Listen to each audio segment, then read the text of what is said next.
Hey, folks, what's going on? Andy Campbell here. Welcome back. Blackhawks Rinkcast Season 9, Episode 5 already of our 9th season. Preseason bubbles set to burst. Ta-ta-ta! Here we go. We're still in the midst of the preseason, and the Hawks have a game tonight hosting the Detroit Red Wings, a team who a week ago they played in their opening preseason opener. And it was pretty dismal, and things have changed up a little bit since the last time we saw you. We've got Jimmy. We've got Sean. We've got Bard. Jimmy, how are you? I'm doing all right. Cubs won today. One Big more tomorrow. Cubbies. Let's do it. All right, Cubbies. Shawnee, you feeling good Cubs vibes and hopefully Hawks vibes too? Yeah, I'm feeling good vibes about Chicago sports teams. Cubs won. The Bears won over the weekend. They the did. Hawks making some moves, tweaking their roster, getting ready for opening night. It's an exciting time. It's one of my favorite times of the year. Yep. Baseball, football, and hockey all crossing over. Good stuff. October 1st tomorrow, Bard, and we are, as of tonight, a week away from the Hawks opener. Exciting stuff, yeah? Yep. Can't wait. Looking forward to it. It's going to be great. Excellent. So, yes, and let's first of all give a shout out to this guy right here. I am Skooks or Skox. Yeah, why don't we start with that right now? We do have breaking news on Kevin Korchinski being sent down to the AHL, but the Reichel rumors are real. Now, if you don't remember, this guy here that we put his comment up here, I am Skokes, would love to learn your real name at some point. Thank you so much for listening, my friend. Gave a hot take last week. When I gave a hot take that Lucas Reichel will be gone before the holidays, he said he's gone by the end of camp. There are rumors that this is in the works, maybe even likely at this point, that Lucas Reichel might be shipped out of here. It's been reported everywhere that Kyle Davidson is on the phone trying to shop Lucas Reichel. Where are you with this, Bardo? How do you feel about what's going on with Reichel? Do you think he's as good as gone? And the return might be peanuts, but are you kind of whatever at this point? Yeah, I think that ship sailed for him. I mean, he's a top 6 skilled player type, but in a bottom 6 role. But he's not a top 6 forward, at least from what we've seen so far. And so I think the ship has sailed. They've given him 1,000,001 chances to try to be something. They've tried him in different roles, and it hasn't worked out. He needs a fresh start. If he goes somewhere else and it works out, who knows? Maybe somebody knows how to turn the light on. But through multiple coaches and different line mates, et cetera, it just hasn't worked here. Yeah, no, it doesn't seem like it's. They've tried a lot of things. And Jimmy, what about all these people that are saying? Bardo, first of all, you're absolutely 100% correct. No disagreement whatsoever. But, Jimmy, what about all these guys that are out there saying, oh, they're not giving him a chance, put him with Bedard? I mean, come on, guys. What do you think? I mean, I talked about this way back in, I think it was December 2024 when I went into this deep dive about minutes and his effectiveness. And I'm just going to do it again because I decided to do the research. So we're going to get back into our analytics. So get in your analytical chair, everyone. Sit back, get ready. So I'm going to talk about 4 major stats: Corsi, Fenwick, on-ice goals for, and PDO. So I'm going to start with Corsi when talking about Lucas Reichel. So Corsi is a stat that measures shots, blocks, and shot misses while you're on the ice. So Corsi 4 is your team's shots, blocks, and misses. Corsi against, obviously, the opposite. Shots you give up, shots that you block, and shots that the opponents miss. So Corsi per 60 is a stat that measures this Corsi, the Corsi 4 against the Corsi's against per 60 minutes in all situations. And it puts it into a nice little number. Obviously, positive, good, negative, bad. Here's Reichel's last 3 seasons of Corsi per 60. 2022-2023, negative 7.7. 2023-2024, negative 14.2.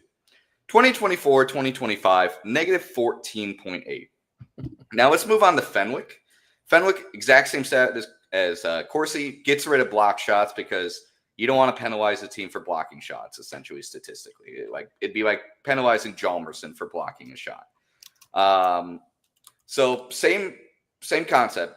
Fenwick per 60, Fenwick 4, shots and misses per 60 minutes, Fenwick against, shots and misses given up per 60, divided against each other. Reichel, 2022-2023, negative 5.6. 2023-2024, negative 11.2. 2024-2025, negative 9.9. He's never been on the ice where he is generating more offensive chances than he's given up. Then we can see it also of like goals given up and goals against. So OIGF, it's on ice goals for per 60. OIGA, on ice goals against. Very simple. It's just measuring goals, not shots, not blocks, not anything. His goals for in 2022, 2023, 3.5. Goals against, 4.0, negative 0.5 difference. 2023, negative 1.8 difference. This last year, negative 0.8. Now, you look at those stats and go, okay, is there luck involved? Is there line involved? Now, this is where I'm bringing in PDO. What is PDO? It's shooting percentage plus save percentage, where 100 is basically average. If you go way over it, usually as a team, but it can also be used as an individual stat. If you're way over, that means you're usually extremely lucky. Like the 2023 Boston Bruins President's Cup winner were like 104. Last year's Washington Capitals like 103. They were extremely lucky. And like sub 95 is like really unlucky. Reichel has never been unlucky. Reichel in 2023, 2022, 2023, that breakout year, 100.1. 23, 24, 96. This last year, 98.9. So it just gets to a point where you look at these stats, you look at his analytics, you look who he skates with. It doesn't really matter because at the end of the day, he is simply giving up more chances, giving up more goals, and he's not being, he's not unlucky. He had this insane stretch in 2022, 2023, where he was shooting 16.7%. That's not sustainable. When he goes back to your league average, when he regresses back to his normal shooting percentage, which for the last 2 years, it's 6 and 11%. 11% is league average. This last year, 11.1. So he was a league average shot guy this last year. And I'm sorry, but there's nothing there. And I know I've gone on this long diatribe, and all you guys are into analytics. But at the end of the day, it doesn't matter who you put him with. If he is on the ice for more chances against than for, he is a net negative player, whether he's on the first line or fourth line. And when in 2023, 2022, 23, after the deadline, when he was given first minute chances, even though he was shooting like lights out, like 16.7%, he was still a net negative in Corsi and Fenwick. And he's continued to be net negative. Like there's nothing here. I don't care who he puts on a line with. You can't look at a player and be like, you're only effective if you're with the best players. Yeah, no crap. So is everyone else. You could put my ass on a line with Prime and Sidney Crosby. I can maybe get a secondary assist. It doesn't matter. He doesn't create on his own. Wait, can you skate that fast? Yeah, I don't. Jimmy, Sean and I fell asleep there for a minute. Can you repeat all that? Okay, let's go back to Start over. I'm kidding. Wait, can I just get the headline? Yeah, folks. Yeah, go ahead. Reichel is sucky, not unlucky. He had 1 point with Connor Bedard at even strength last year, and he played 17 minutes with him. Nothing's working. It's time. If he's going to fulfill his potential, it's not in Chicago. Jimmy can give you every stat to back it up, and he will if you ask him. Yeah, folks, essentially that was Jonah Hill just telling Brad Pitt why not to invest in Lucas Reichel. Yeah. It's just that's if he's going to figure it out, he'll figure it out somewhere else. And honestly, good for him if he does. There's no investment here. He's, again, like Bardo was alluding to, he's not skilled enough to belong in the top six, and he's not defensively minded and physical enough to belong in the bottom six. If you said who's more likely to be on a playoff Blackhawks team on the bottom six playing a routine bottom six role of three players, who's the least likely to be that bottom six role player? Doc, Slaggert, and Reichel. Who would you say is probably the worst bottom sixer there at what we presume them to be? It's obviously Reichel. I love Doc. I love Slags. What I see in both of those guys is prototypical bottom six, maybe even fourth line, but it's perfect because they play that way. They're defensively better. They're growing in their defensive game. They're very physical. They understand just how to just do the intangibles, do the stuff that that's not exciting. I don't see that in Reichel. He's an AHL guy who's going to move over to Europe in a few years. By the time he's 30, he's going to be a full-time European hockey player. Yeah, and that's fine. Whatever. It's fine. It just didn't work out. People beating the drum that he has to play with Bedard and he has to do this. It's like, okay, like clearly the coaching. This is now the third coaching staff that is not seen anything from this guy. Mm-hmm. The third staff. And you know what? I appreciate Dad Shot's comment. He said, "No, guys, you have to put him on Bedard facing the opponent's top defenders. That'll work, right?" No, exactly. You're just going to hold back Connor Bedard. That doesn't make any sense at all. It's like exactly. So you want to put him against the opponent's team's best scorers when I have just explained he is not defensively strong enough to do so, and the team's best defenseman, and he's clearly not skilled enough to get past these defensemen. Like, what are we doing? They got to cut their losses at this point. It's just and I think good GMs, and look, I appreciate Kyle even giving him a chance in other roles, but good GMs, and it wasn't his doing, but good GMs admit their mistakes, and we know Stan would never have done that. But at this point, it's just cut the losses. Maybe Edmonton will give him that middle round pick that the rumor is he's being shopped for a middle round pick. Maybe Stan will take him. I mean, a middle round pick would be great if they can get that. Just do it. Yeah. I honestly, I don't think it's totally out of the realm of possible. Maybe this is crazy, but I think Kyle Davidson wants to do this so badly. If he doesn't end up moving him, I wonder if he does try to waive him and send him to the AHL and then just give him away for nothing. And I mean, I don't love that, and people will freak out about that, but he's clearly trying to get rid of Reichel so he can hold on to not only Oliver Moore, but maybe even Ryan Green now. Yeah. Because you can carry 23 players on the active roster. There is a real possibility Doc's going to make it. Everyone thinks Doc's going to make it now. It sounds like that is a foregone conclusion. Good for Colton Doc. That is awesome. Yep. If you want to make room for both Moore and Green, it sounds like Moore's the next one. They might want to make room for Green because if any center goes down, he's your most natural pivot, even though he's underdeveloped at this point of his career.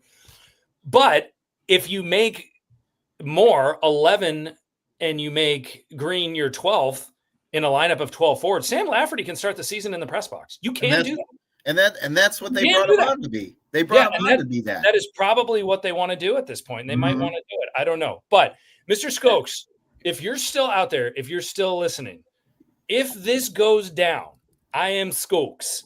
DM me, Andy Campbell 16 on my Twitter handle. DM me if this goes down. You will be sent a t-shirt, a Chicago Blackhawks t-shirt from 500level.com, a Blackhawks t-shirt of your choice, courtesy of me and courtesy of the rink.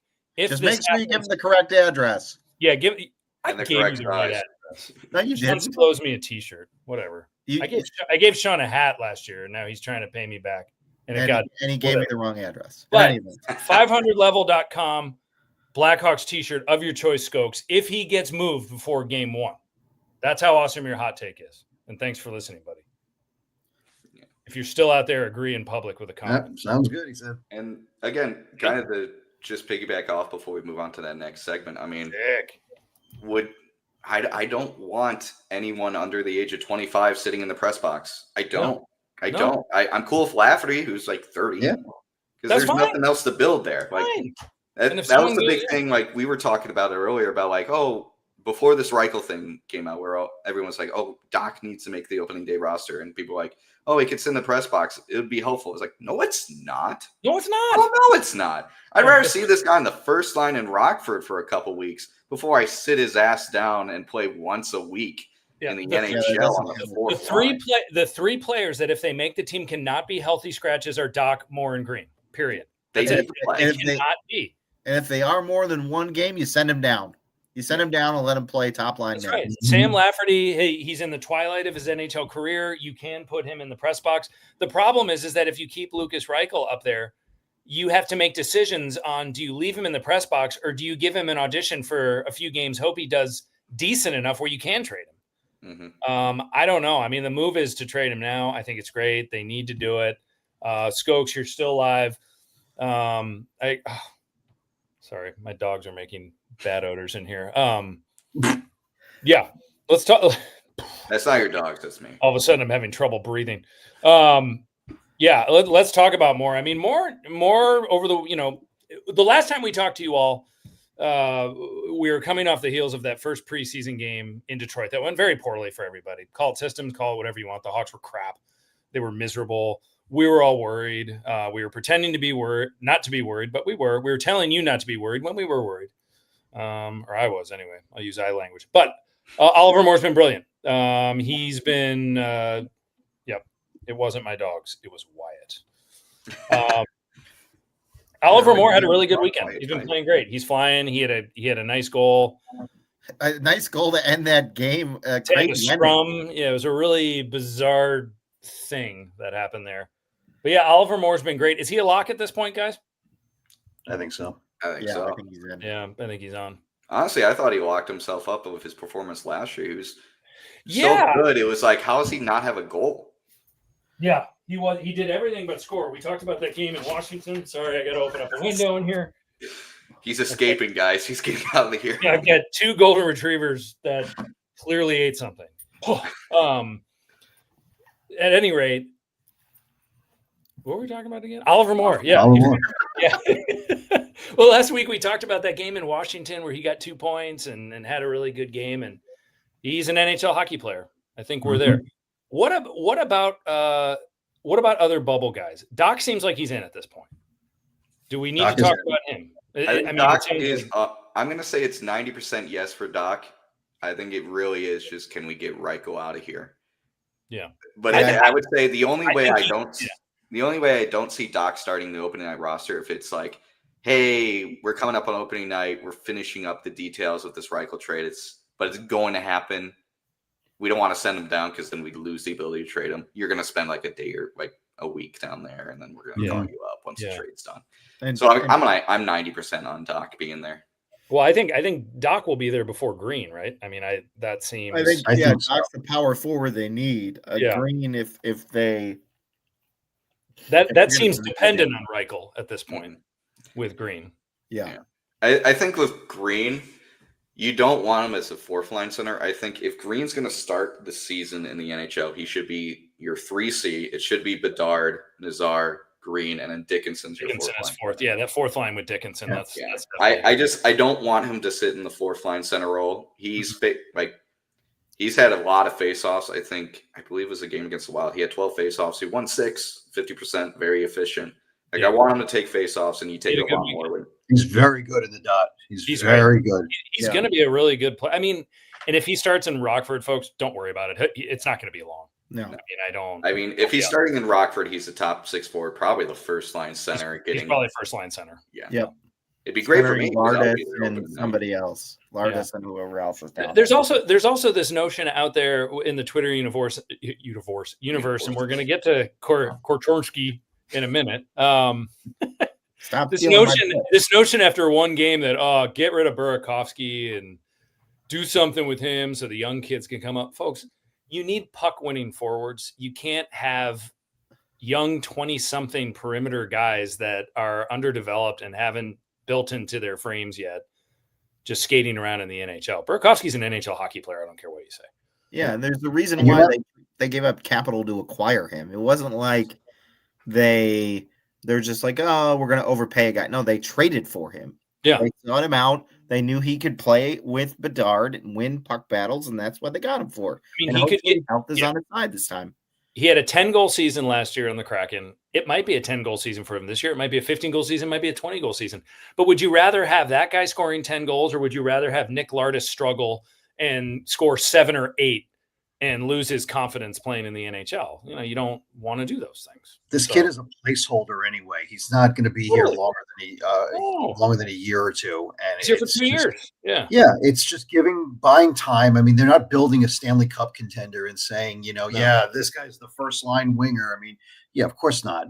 For a cup contender, he's not. But and if he does well, yes, it's fine. If he does well, and if that phone's ringing about him in March, listen. Yeah. Of course. Or at the draft, because it's a 2-year draft. Yeah. But I mean, he's got a cup. He's 2.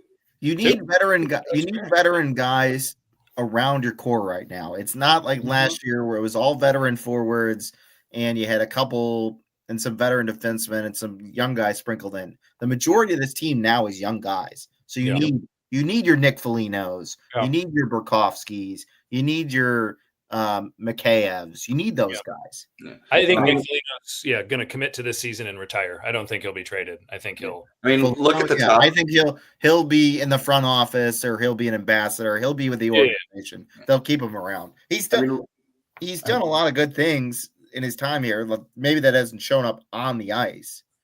Yeah. I mean, people complained about a year ago about all the old guys that were in there, but now look at it a year later, and now they're seeing the process of a rebuild. It's like you bought a year of time to let kids marinate and develop, and now a lot of those kids are going to be up, and then it's going to happen again in a year from now. I mean, this is the process. This is just how it works. Yeah. They did. I hate to break it to people, but they did this in 08, 07, 09. This is what it was. I mean, this is how it worked. Yeah. I mean, what sounds more valuable? Nick Foligno getting 6 minutes a night on the fourth line while guys like Lardis and who else would be down there? Savoie gets 15, 16 minutes a night, or they sit in the press box and play every other game. It's just, I get it. You're not excited by Nick Foligno. I'm not excited by Nick Foligno's skill. I don't think anyone is. Not even Nick Foligno is excited about Nick Foligno's skill. But he's your captain. You can't let him go. You can't just be like, oh, sit in the press box. Because I mentioned this in our group chat a while back.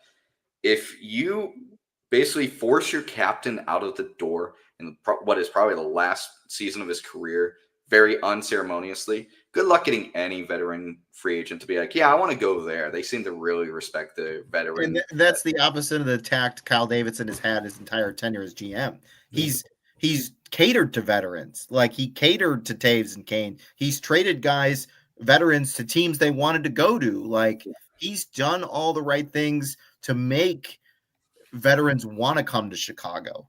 Obviously, in terms of they haven't built a winner on the ice, but he's done all the little things on the periphery to kind of cater to veterans. Yeah. So I'll say this now. I'm getting rid of Nick Foligno. They don't know what they're talking about. Yeah. I'll say this now, and maybe this is a hot take, but it will take years for it to become true.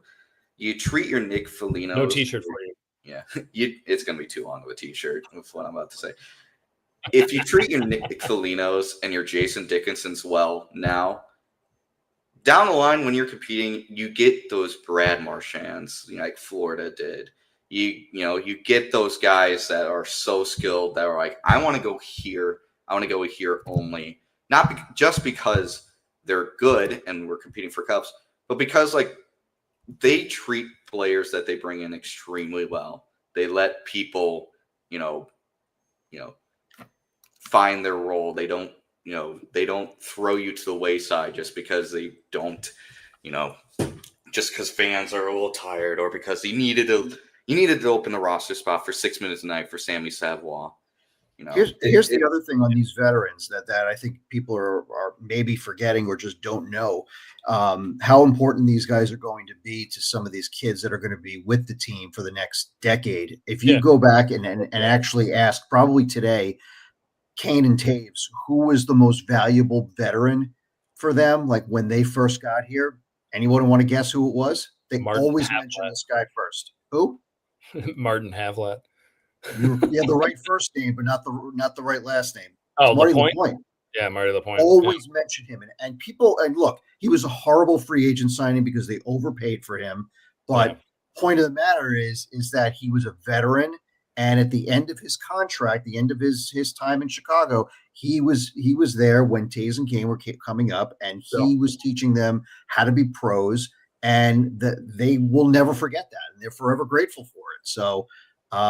I think that stuff is very, very important and goes a long way. Yeah. All right. So Kevin Korchinski, let's move on. Good stuff, everybody. Kevin Korchinski was sent to Rockford today. A lot of people were surprised. A lot of people thought that he would stick it through next week before some decisions were going to be made. I think this was inevitable. We did touch on this last week. Kevin Korchinski just still not quite physically developed. He did actually have a pretty good weekend. He did play well in St. Louis. He did play against the Wild, did he not? He did. And he did pretty well. I mean, he did fine. Is this the right move? I mean, I know the answer. It probably is yes. What does this mean for his career? Everyone is freaking out. Sean. So I think it just means he needs time to develop. It doesn't, there's no like career ramifications on him being sent down again. Everyone who's making these grand proclamations on his career are jumping the gun. He's still super young, super raw. He's only played one full season in the NHL that he wasn't ready for. So he's still trying to develop his game. We've said this many times on this podcast. Had the opportunity been available for him to go to college, the Blackhawks would have encouraged him to go to college. Yeah, he missed the window by 1 year. It's too bad. Yeah. So now hindsight's 2020. He probably should have gone back to Seattle, but like we said, hindsight's 2020. Right. So now they're trying to do what's best for him and what's best for the organization. Right now, him not being ready isn't an indictment on him or an indictment on the organization. It's just sometimes development takes time. And the cliche is development isn't linear. Like, just because Sam Renzel looks like a finished product right away doesn't mean Kevin Korchinski is going to follow the same developmental path. Yeah. Like, I always reference Gustav's Forsling. Like, look at how long it took him to develop. It always takes defensemen longer in general. Yeah. He watched 200 games is usually and then before he made it to Florida. Yeah. What were you saying, Bardo? I was just saying 200 games is usually the barometer for when you see guys develop. I mean, he's 21 years old and he's played 92 games, so he's not even halfway there.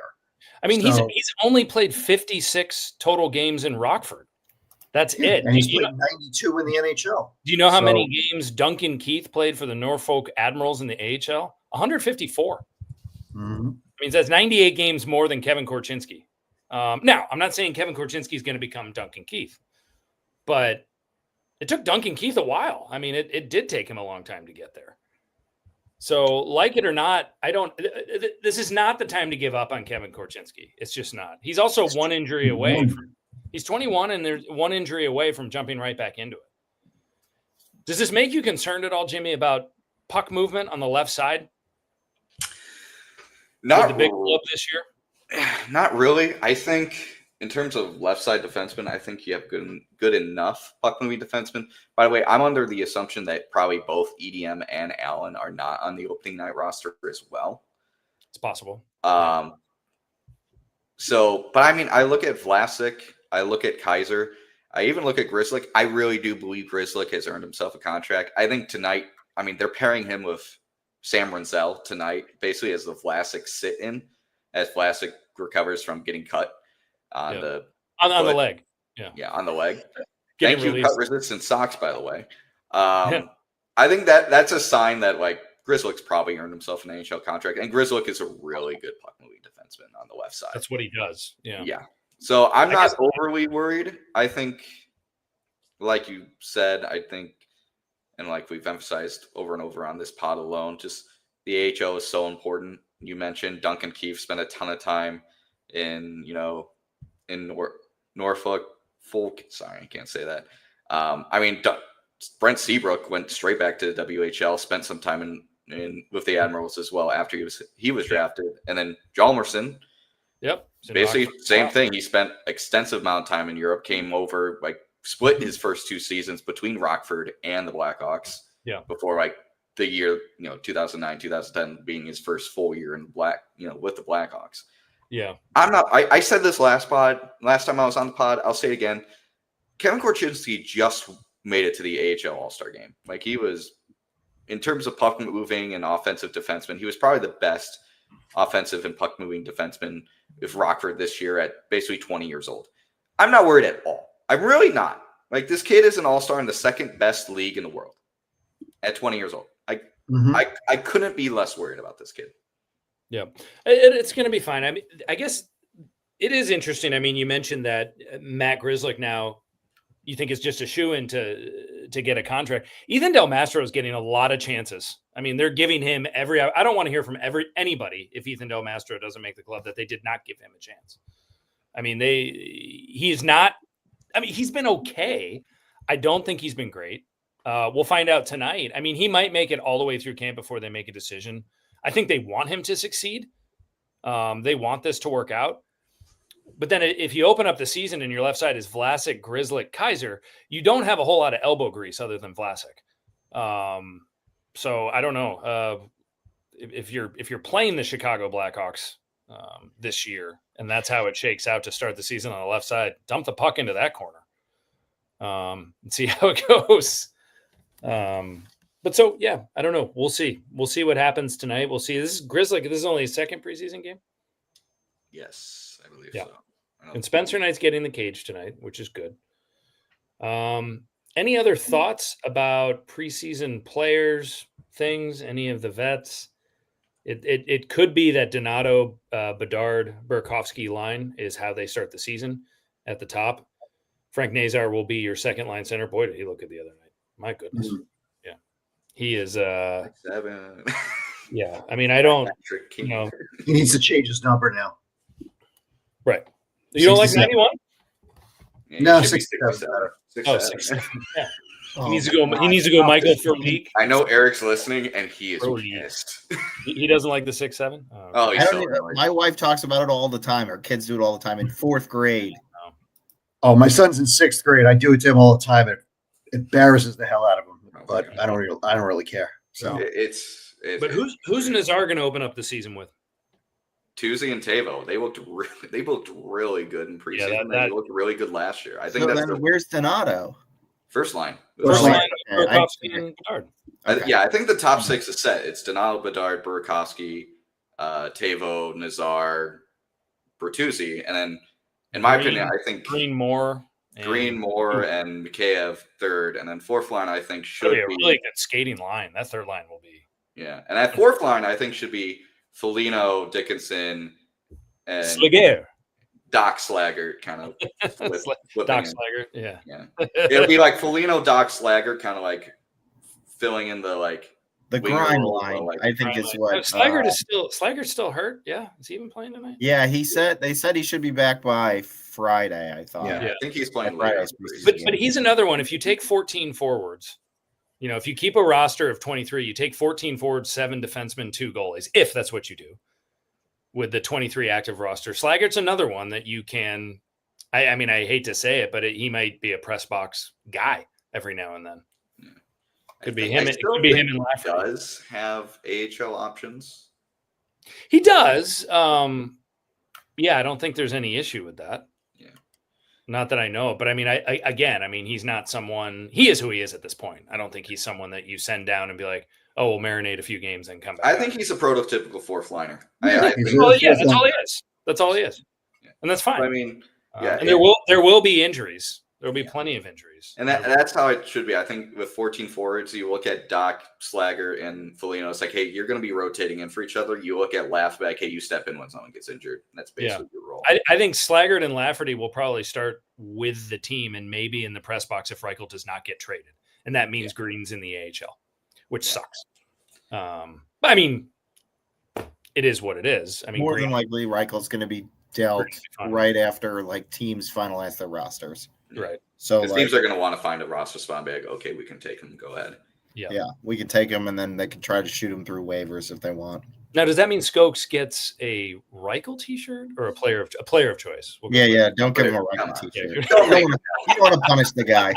Don't send him a Warren Reichel shirt. Yeah, I don't know, Eric. You say Reichel isn't playing over Doc or Slaggert. No, he's not playing over Doc. He might play over Slaggert. No. That's what I said at the beginning of the show. Doc and Slaggert play a bottom 6 game far better than Reichel does.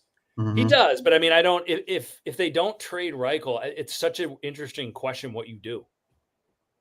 If you waive him and you make him AHL bound, someone picks him up for nothing, and someone would probably pick him up. Honestly, that's fine. It really is fine. Or do you keep him in the NHL and play him for 5 games and hope he catches lightning in a bottle and then you move him? And then have him interrupt the development of other players? No. There's no genie in that bottle. You're really between. I mean, KD's really between a rock and a hard place right now. He's got no leverage to trade him. Yeah. Nothing. If you get a 5th round pick for the guy, you take it and run. Really? Oh, absolutely, 100%. Yeah. I mean, he might even settle for a 7th if it's the day before waivers are and someone offers him a 7th. It's like a 10th round pick for him. Give me an ECHL All-Star for future considerations. Yeah, future considerations. Yeah, was traded to Carolina for future considerations. Mm-hmm. Yeah. And wait a minute, Reichel is not playing tonight, correct? Correct. He's not playing tonight. Yeah.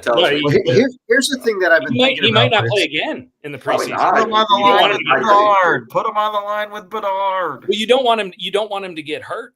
in the preseason while you're trying to trade him. He's not. He probably won't play again. Yeah. No, he shouldn't.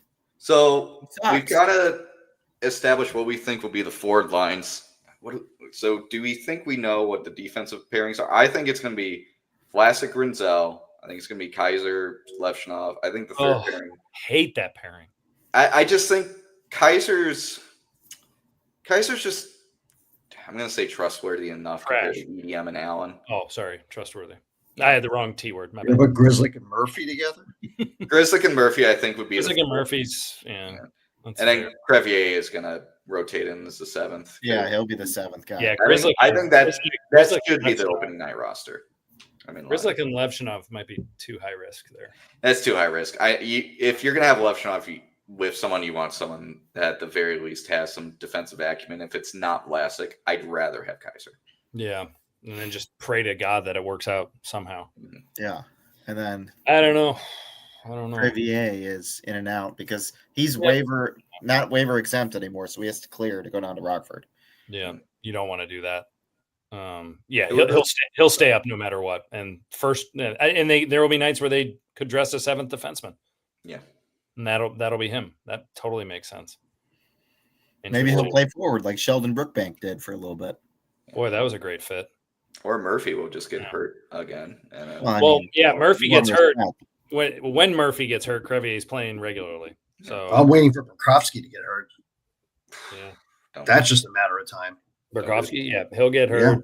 Yeah. And Jason Dickinson, is Jason Dickinson going to play a full season this year? I mean, he was. I don't think he'll ever recapture what he did a couple years ago. No, I think last year was just a combination of injuries. I said he sucked and gave him an F, but that's because he was hurt all year. But is he his contract year? This is the last year of his deal, I think. Right? Yeah. So we have a lot of last year deals this season. Let me just look it up real quick, just so I know. But I know it's Dickinson, Mikheyev, Foligno. They're on the last year. Let's see. Murphy is. This is it for Murphy. Murphy, Reichel. I really hope Murphy has a good year and you can trade him for something. Reichel's saving up the shekels to find Connor McDavid. Did I say that out loud? Yeah. Well, I guess if we want to go around the league, boy, was there a big contract signed today. Oh yeah, forgot about that. Kiprasov in Minnesota signed for $136 million, 8 years, $17 million a year. Is that right? Do I have that right? Largest contract ever in the NHL. Yeah. And honestly, Minnesota Wild management and ownership after the Parise Suter debacle, what are you thinking? They're thinking they don't want their superstar to leave town. Yeah. They can't. Minnesota's a small market team, but if you get a star, you can't let them leave because there's no guarantee. No star. The only reason Parise and what's his name Suter signed there is because they were from Minnesota. Yeah, they wanted to go play for their home state, their hometown team. All that good stuff. How many guys really want to do that anymore? 28 years old. Coming off of an injury-riddled season. He did have 9 points in their 6 playoff games last year. He's a one-time 100-point guy, 3-time 40-goal scorer. I mean, he has all the talent in the world. He's certainly an unreal player. Mm-hmm. But at 28, he is simultaneously a top 5 forward while also definitely not that worth that. Because I said in this chat, the second Connor McDavid signs his deal, he immediately becomes team friendly just based on this comparison to this contract. Oh yeah. Oh, Connor McDavid's agent when he saw that today was probably freaking out. I mean, the amount of money that his client could get right now. But at the same time, if Jimmy says that Connor McDavid is obsessed with winning and all he wants to do is win and this, that, and the other thing, he's got to pull like a Tom Brady and take less money to have money available to pay other guys. Either that or just take Jeff Skinner with him. Or just demand to take Jeff Skinner with him. Or not Jeff Skinner, whatever their goalie is. That disaster. Stuart Skinner, yeah. Quite frankly, I just don't know if this contract brings them closer to a Stanley Cup. That's the thing. I would have tried to have traded him and gotten a crap ton of assets. Yeah. Number one center. They did get a pretty good deal on Brock Faber. I know we're kind of, that's fair. We're still kind of anti-Brock because of the Bedard-Brock situation, but they did get a good deal on Brock Faber. Yeah, he's a first pair defenseman, no question. But where's the number one center that they have? No, right. I don't know. I don't know Russell's where you. not number one center. I'm Also, sorry. who's their number one forward prospect? I always hear about their defensive prospect pool. Yeah. I mean, they do have Steve William, who's awesome. Yeah. And it's like, that's really great. Okay, who's your number one center prospect? Miku Koivu's coming out of retirement for him. Yes. Our editor and electronic cowboy tonight brings up a good point. Nothing brings the Wild close to a cup. It's the Wild. They're incapable of getting out of the first round. Eric, why aren't you logging on? Eric, you got a lot to say tonight. Where are you? Come on. Is it because you used to be into this, man? Eric, this is because I made a 6-7 contract. Get assets for him. Yeah. I think though a small market with one star, they weren't going to let him go because, like I said, the likelihood of them getting another star. And yes, Minnesota is hockey crazed and it's the state of hockey, but like you need a draw to draw people to those games. That's why I think they compete and try to make the last playoff spot every year just to keep ticket sales and people coming. Yeah, I get that, but in a cap league where you got to almost build from within. I just think that this is kind of one of those. Okay, we took our run with him. He wants a huge contract. Are we better off paying him $18 million, $17 million a year at age 28 for the next 8 years? Or are we better off flipping him and getting like a bunch of first round picks and somebody's top prospect or something like that? Mm-hmm. Yeah, but the problem with that is just to reference Family Guy. You guys remember where, Peter Griffin was like, yeah, a boat is a boat, but a mystery box could be anything. It can even be a boat. Like, that's the problem with trading like a legit superstar, top 5 winger in the NHL and Kaprizov. It's like, yeah, like I can get a bunch of, first round picks and prospects. Oh, what can they become? They could become the guy I traded away. It's just.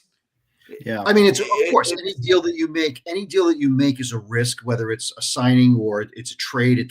There's always a degree of risk there. But I just think, what are you doing here? You're spinning your wheels for mediocrity. I mean, that's what you're doing. Well, and the cap's going to go up, right? Yeah, the cap's going to go up. So his deal's going to look more and more palatable as the cap goes up. Yeah, I think I saw. Yeah, but he's also going to age though. Yeah. He's not 21. Right. And I'm sure they probably structured the deal, or maybe the NHL outlawed it, structuring it like Marian House's deal, where he gets his cap hit number is whatever, 16 million, but he actually gets paid like 20 million this year, and then he gets like $750,000. Yeah, I mean, you're talking about the cash, but yeah, I mean, but it's still at the same time, it's still a pretty hefty cap number. But how many cap hits have we seen where the Hawks are currently holding Shea Weber's cap hit? Like, there's a market for those contracts. No, I know they could completely bury it somewhere, but I don't know. I just look at it as like, are you trying to win or are you trying to sell tickets? I think they're trying to sell tickets. You're right. They are, which I don't think that's the best way to go. I think the objective of the game is to win. Herm Edwards, you play to win the game. Play to win the game. Hello. Well, the thing is, to win the game, you have to have the best talent, and Kaprizov is one of the best talents. And sadly, having the best talent means you pay it. I don't know. Yeah. So, I mean, I guess you'd rather have him than not. And if the cap is going to go up that much, who knows? I don't know. Yeah. In a gunfight, I'd rather just have a gun. I'd grab the first good gun I see and say, like, oh, I could get a better gun later. It's like, no, this is a good gun. I'm going to take it. Like, I'm not going to waste it. All right. Well, speaking of games, the puck will be dropping in 15 minutes. So, what to look for tonight? I don't know. I think the main things probably to watch are the D is to watch Del Mastro and watch Matt Grzelcyk, because it seems like, and Allen seems like he's on the outside looking in. The forwards, other than the Reichel situation, I think the team knows what they want to do. Yep. Will they be able to do it in a week's time if Lucas is out of town? We'll see. But I'm going to be paying close attention to that left side on D tonight and see how it looks. Any other final thoughts, guys, before the puck droppeth? Do you have trivia? Do I have trivia? No, I wasted it. I wasted it. Want to bring that back? No, we talked about bringing trivia back. We should, but I don't have anything on the tip of my tongue. Any Hawks trivia or anything like that, or I'll just throw one out there because it's fun. When the Blackhawks were in the Stanley Cup Finals in 1992, in Game 4 they lost 6-5, but someone had a hat trick in the first period, tying the game 3 times. They were down 1-0, he tied it 1-1. They were down 2-1, he tied it 2-2. They were down 3-2, he tied it 3-3. All one player. Game 4, 1992 Stanley Cup Finals for the Chicago Blackhawks in the Chicago Stadium. Who was he? Dirk Graham. Hey, Bardo. Yes. I had to appeal to the elderly in the room. My elder statesman, thank you. And Jimmy John going, what now? Bard, he's calling you old. I know. Well, I'm I wear it proud. Trust me. Plural. I wear it proud. It's a badge of honor. Trivia on the fly. Well, who's up next week? Who wants it? Claim it now. You don't want me to have it. No, I can do it. I'll do it next week. All right. Sean's on trivia next week. This time next week too, Skooks. We'll do an opening night trivia. Awesome. And we won't I won't have everybody name every opening night roster from 2000 to the present. I won't do that. And folks, if you want to listen to us and you're on and you want to comment and you have a hot take that you want us to talk about, or you have a prediction for the Blackhawks and it sticks, we could be talking t-shirt. Think about it. Yeah. All right. Andy never buys me nice stuff, so you should take advantage of it. I only buy Sean nice things. Yeah, and I buy stuff for Andy and it gets delivered to the wrong address. And that was my fault. I just didn't want to own it. Yeah. I put a 9 on my address instead of a 0 when I was typing too fast, and it got sent back to Sean. But we'll get into that next time. Yeah, we'll get it sorted. All right, Skokes, we're rooting for you, and we're rooting for this move, and we're rooting for the Hawks tonight, even though it's a preseason game. Let's get a win. It'll be more fun. Yeah. Winning's fun. Yeah. I think they're wearing their Centennial skirts. Are they wearing them tonight? They're wearing Centennials tonight? Nice. I think it's the first preseason game at home, too. So it is. Yeah. Got that new design in the middle of the ice. That'd be fun to see. As long as they're better than those shit Dolphins jerseys they wore last night, I'll be those were bad. Yeah. They actually caused Tyreek Hill's knee to explode. Don't look that up, folks. Don't look that up, folks. Look it up. Let's see that. All right, folks. Go Hawks. Go Skokes. And everyone take care and have a good night. We'll see you.